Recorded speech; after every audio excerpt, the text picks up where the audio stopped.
Today, we're making one of my all-time favorite budget-friendly recipes, poor man's pesto. So instead of using those expensive pine nuts, we'll be using roasted sunflower seeds instead. A lot cheaper, but just as delicious. Plus, we'll be harvesting this beautiful basil that I've been growing over the summer. For all instructions, ingredients, check the video description below. Let's get started. We're back. We've harvested our basil right here. We've left some on the plant so that the basil will keep growing. So usually when you prune your basil, it kind of encourages more growth. So the more you harvest, the more it grows. And that takes us to the next step here, and that's basically roasting our sunflower seeds. For one batch, you'll need a 1/4 cup of roasted, unsalted sunflower seeds. So here in my hands, I have an example of unroasted and roasted. Here. So you can either do it in the oven on a sheet pan or over the stove in a pan. Just make sure to keep a close eye on it, because once they start roasting, it goes pretty quick and you can easily burn them. So here we go, we'll do it in the pan here. I've got my 1/4 cup of sunflower seeds.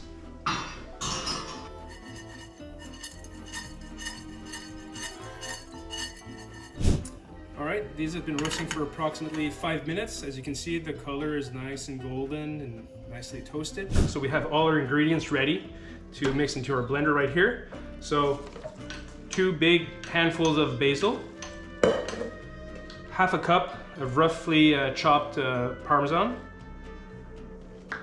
1/4 cup of roasted unsalted sunflower seeds, 1/2 cup of garlic without the skin, obviously.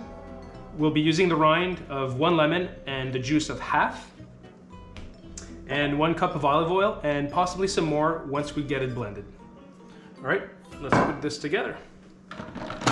First step is you want to put your olive oil in there. So 1 cup, as I mentioned.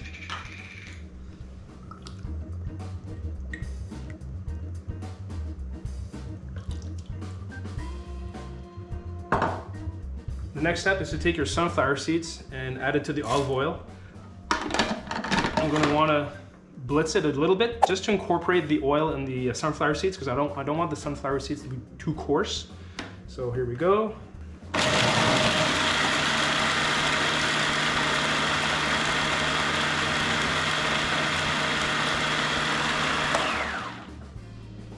All right, our sunflower seeds and olive oil have been blended. Let's add the parm, our garlic, 1 teaspoon of salt.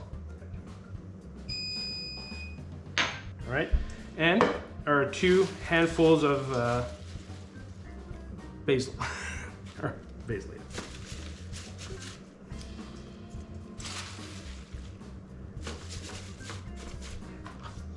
There we go.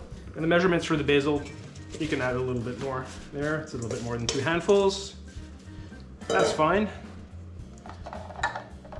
Oh, let's not forget our rind from 1 lemon.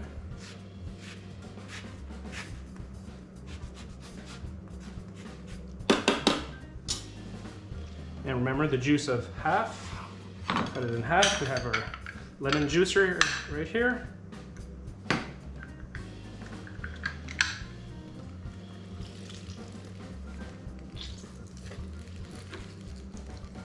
She's the juicy one. All right, we got everything in there. Put it in there. Get your olive oil ready, because you might have to add some just to get it going. All right, here we go.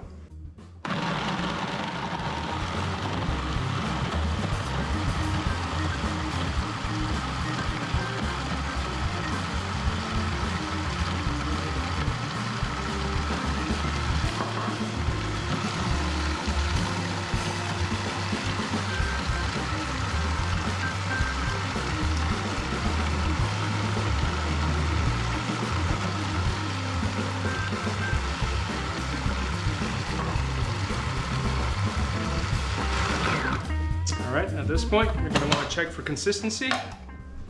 Once it's all mixed up, you're going to want to take your bowl and just pour it in it.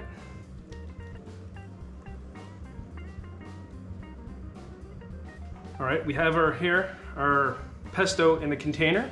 At this point, you're going to want to give it a taste to see salt levels and whatnot. You know what? I think I want a little bit more lemon in there. So adjust your salt levels. If you want more lemon, add more lemon, more garlic. I like my pesto a little bit more lemony. I'll use a new spoon because I just put my mouth all over it. Give it a quick mix.